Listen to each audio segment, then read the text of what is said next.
The night they knocked on my door, I was editing old photographs of Lucas and me, trying to convince myself that distance was just another phase we would survive.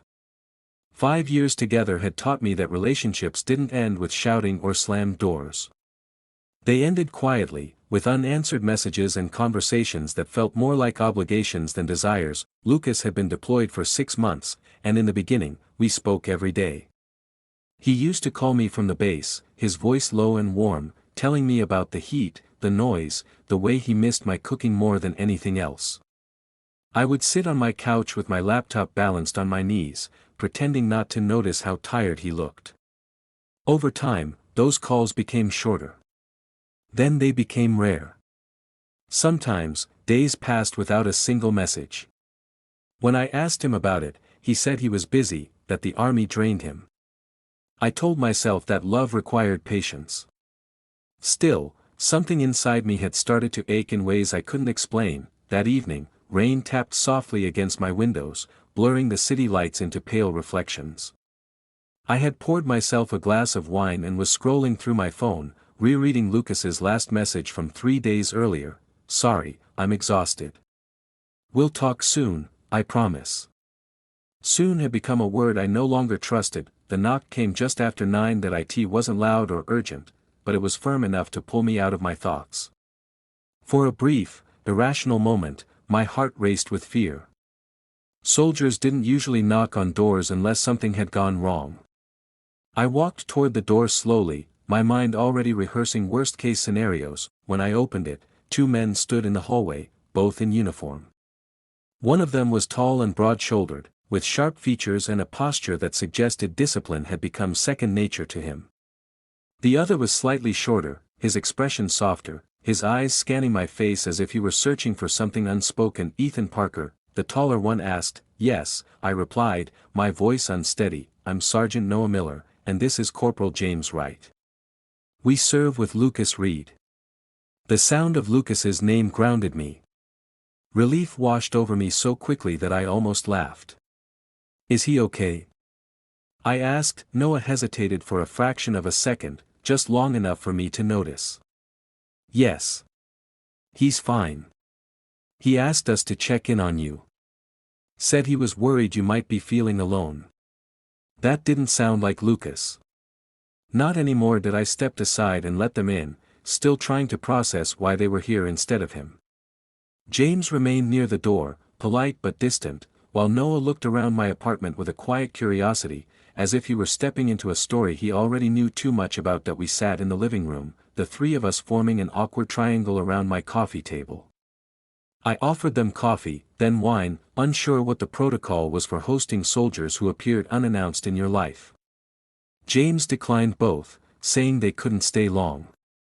Noah accepted the coffee. "He talks about you," Noah said suddenly, his voice calm but careful. "Lucas, I mean." I felt a strange mix of comfort and discomfort. "That's nice to hear. He says you're the only thing that feels real to him out there." The words landed heavier than I expected. Lucas hadn't said anything like that to me in months. James checked his watch and stood up. "I'll wait outside," he said, glancing at Noah. "We should leave soon." After James stepped into the hallway, a silence settled between Noah and me. Without the third presence, the room felt smaller, more intimate. Noah wrapped his hands around his mug, staring into the dark surface of the coffee. "You don't look the way I imagined," he said. That I frowned slightly. "How did you imagine me?" "I thought you'd be colder. More distant." He looked up at me then, and for the first time, I noticed how tired his eyes were. "But you seem exactly like someone Lucas would fall in love with." There was something in his tone that made me uncomfortable, though I couldn't explain why. It wasn't flirtation. It was something closer to melancholy. Before I could respond, my phone vibrated on the table. A message from Lucas appeared on the screen. "Don't trust everything you hear from Noah." I looked up at him, my heart tightening, and suddenly the visit felt less like a courtesy and more like the beginning of a truth I wasn't ready to face.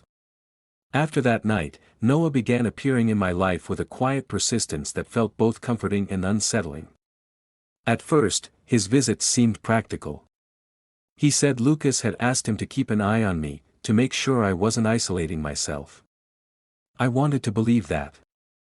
It was easier than admitting that Lucas hadn't checked on me himself in weeks. Noah usually came in the evenings, always in casual clothes now, no longer in uniform. He would bring coffee, sometimes take away food, and sit across from me on the couch as if this had always been part of our routine. We talked about harmless things at first, movies, music, how strange it felt to live two separate lives between civilian streets and military bases. But somehow, every conversation drifted back to Lucas. He's not the same person out there, Noah said one night, his voice low. The army changes you. It strips things away. I know, I replied. But he doesn't talk to me anymore. Not really. Noah looked at me in a way that suggested he understood more than he was saying. He doesn't talk to anyone. He just pretends he's fine. That word, pretends, lingered in my mind long after Noah left. I started noticing how easily I confided in him, how natural it felt to share thoughts I hadn't even tried to share with Lucas. It wasn't intentional. It just happened, slowly, like a line being crossed without anyone announcing it. One evening, after too much wine and too many memories, Noah finally said what had been sitting between us from the beginning. I need to be honest with you, he said. About something Lucas doesn't know. I held my breath, suddenly aware of how close he was sitting. I've been in love with him since basic training, Noah continued. Years before you ever met him. The confession didn't shock me as much as I expected. Instead, it explained something I had felt but couldn't name, his sadness, his intensity, the way he spoke about Lucas as if he were already grieving. He chose you, Noah added quietly. And I respected that. Or at least, I tried to. I didn't know what to say. Part of me felt sympathy for Noah, another part felt threatened, and somewhere beneath both was a strange sense of validation. If Lucas inspired this kind of devotion, then maybe I wasn't wrong for holding onto him so tightly. But that night changed the way I looked at Noah. He was no longer just Lucas's friend. He was someone carrying the same emotional weight I was, only from the opposite side. Our conversations grew deeper after that. Noah spoke about loneliness, about feeling invisible even in crowded rooms. I talked about waiting, about how absence can feel more painful than loss. We weren't touching, not really, but there was an intimacy in our words that felt dangerous. The first time I realized I was crossing a line, it was already too late. Noah had stayed longer than usual. The rain was heavy outside, trapping us inside my apartment with dim lights and half-empty glasses. He was talking about a nightmare he'd had, about losing Lucas, about never being able to say goodbye. I don't know who I am without him, he admitted, his voice shaking. Without thinking, I reached for his hand. It was meant to be a gesture of comfort, nothing more. But when our fingers intertwined, neither of us pulled away. The silence between us became thick, charged with things neither of us wanted to name. Noah looked at me, and for a moment, I saw something in his eyes that mirrored what I felt in my chest, confusion, longing, and guilt layered together. That we leaned in, slowly, as if giving ourselves time to stop, but we didn't. Our faces were inches apart when Noah suddenly closed his eyes and whispered, "This isn't right." I nodded, even though my heart was pounding. We should stop. We did. Technically. No kiss. No physical betrayal. But when he left that night, the apartment felt different. So did I. After that, I started hiding things. Not actions, but feelings. I deleted Noah's messages before Lucas could see them. I avoided mentioning how often we talked. I told myself I was protecting Lucas from unnecessary stress, but deep down, I knew I was protecting myself. That I had begun to rely on Noah in ways I never relied on Lucas anymore. When something good happened, Noah was the first person I wanted to tell. When I felt anxious or lonely, I waited for his messages more than Lucas's. One night, Noah looked at me and said the sentence that finally shattered the illusion I had built. Lucas doesn't know I'm here, he said. He thinks I'm stationed overseas. The room felt suddenly airless. So this, all of this, I gestured between us, unable to finish the thought. It's a secret, Noah said. From him. From everyone. And in that moment, I realized the truth I had been avoiding. Even without touching, even without kisses, I had already betrayed the person I claimed to love. Not with my body, but with my heart. Lucas came home without warning. There was no message, no call, no preparation for the sound of my front door unlocking at 7 in the evening while Noah was sitting across from me on the couch. For a second, I thought I was imagining it. Then I heard Lucas's voice, familiar and distant at the same time. Ethan. Noah stood up so fast he nearly knocked over his glass. My body froze, caught between instinct and guilt, as Lucas stepped into the living room and saw us together. The silence that followed was heavier than any argument could have been. Lucas looked at Noah first, confusion crossing his face, then slowly turned toward me. "Why is he here?" Noah swallowed. "Lucas, you're supposed to be in Germany," Lucas interrupted, his voice sharp. "That's what you told me." I felt the words before I understood them. Germany. Overseas. Lies stacked on top of lies. Noah's shoulders dropped, as if the weight of pretending had finally become too much. "I couldn't leave," he said quietly. "Not without seeing him." Lucas laughed once, but there was no humor in it. "So you lied to me? Both of you?" I stood up, my chest tight. "Lucas, it's not what you think." "That's funny," he replied. "Because it looks exactly like what I think." Noah took a step forward. "Nothing physical happened. I swear." Lucas turned to him, eyes burning. "So you emotionally replaced me instead? That's supposed to make it better." The word emotionally echoed inside me. It was the one I had been avoiding, the one that described everything I had done without wanting to admit it. "I didn't plan this," I said. "You stopped talking to me. You disappeared."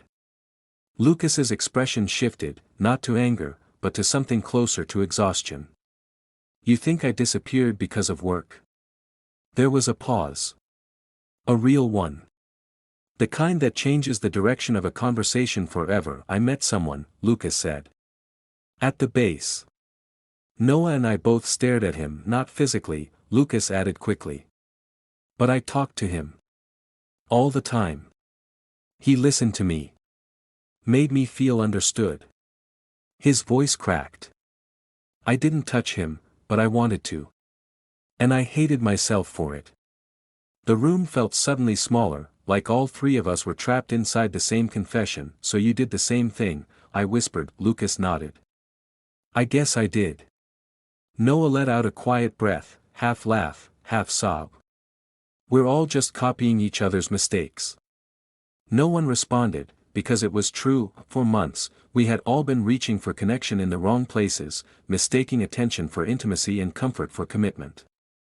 There was no single villain in the room, no clear betrayal that could be isolated and punished. Just three people who had failed each other in different ways. Lucas looked at me then, really looked at me, as if trying to remember who I had been before everything became complicated. "Do you still love me?" The question felt unfair, not because I didn't care, but because love had stopped being enough. "I don't know," I said honestly. "I think I love who we used to be." Lucas closed his eyes, as if that confirmed something he already feared. Noah stepped back, giving us space he no longer belonged in. "I should leave," he said. "I never wanted to be the reason you fell apart." Lucas shook his head. "You're not the reason. You're just the proof." Noah hesitated, then looked at me one last time. "I'm sorry," he said, not dramatically, but with quiet sincerity. "For everything." When he left, the apartment felt emptier than it had ever been, even with Lucas still standing there. We didn't argue after that. There was nothing left to defend. Lucas packed a small bag, moving slowly, like someone waking from a dream he no longer recognized. "I need time," he said at the door. "To figure out who I am without pretending." I nodded. "So do I." He leaned in, kissed my forehead instead of my lips, and walked out. That night, I sat alone on the same couch where everything had shifted, listening to the rain against the windows. 2 soldiers had knocked on my door, and I had thought they were bringing news from someone I loved. what they really brought was the truth, not about Noah.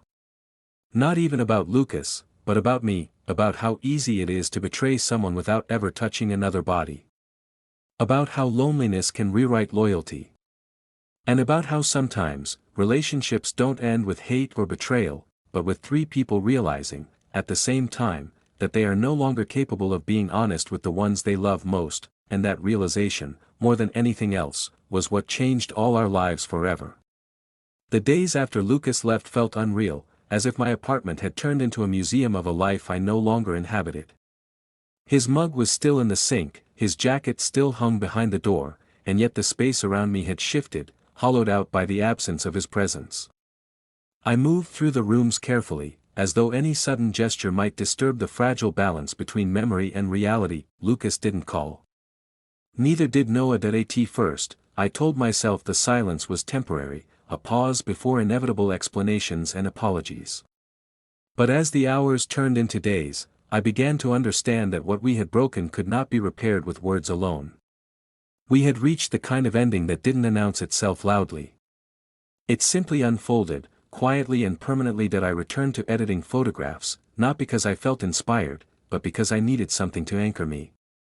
Most of my work was weddings, couples, moments frozen in time. I had always believed I was documenting love. Now, it felt like I was documenting illusions. One evening, I opened a folder labeled Lucas, Personal. Hundreds of images stared back at me, his smile in soft sunlight, his reflection in mirrors, his hand resting on my chest while I pretended to be asleep. I noticed details I had never paid attention to before, the way his eyes sometimes looked distracted, the tension in his jaw when he thought no one was watching. That I hadn't lost him suddenly. I had been losing him slowly, frame by frame. My phone buzzed that night with a message from Noah. I transferred bases. I won't be nearby anymore. I just wanted you to know. There was no emotional explanation, no attempt to reopen anything between us. Just a statement of fact, clean and restrained, like a final chapter written by someone who no longer had the energy for more. That I stared at the screen for a long time before replying. I hope you find what you're looking for. The message felt distant, but honest. I didn't wish him pain. I didn't wish him happiness either. I simply wished him away from my life. Lucas finally called a week later. His voice sounded different, calmer, but also emptier. I started therapy, he said. The army recommended it, but I think I needed it even before all of this. I'm glad, I replied. And I meant it. That we spoke carefully, avoiding the words that still felt too sharp. He told me he was considering staying overseas longer, maybe even extending his service. I told him I was thinking about moving, finding a new apartment, starting fresh somewhere that didn't echo with memories. There was a pause between us, one that carried more meaning than any confession. Do you think we could ever try again? Lucas asked. The question didn't hurt. That was how I knew the answer. I think trying again would just be another way of avoiding the truth, I said. We didn't just drift apart, Lucas. We built new lives inside our old one. He exhaled slowly. I guess I already knew that. We didn't say goodbye dramatically. There were no tears, no promises to stay in touch. Just a quiet understanding that whatever we had been to each other belonged to a version of us that no longer existed. After the call ended, I felt something unexpected, relief, not happiness, not peace, but a release from the constant effort of holding on to something that had already slipped through my fingers.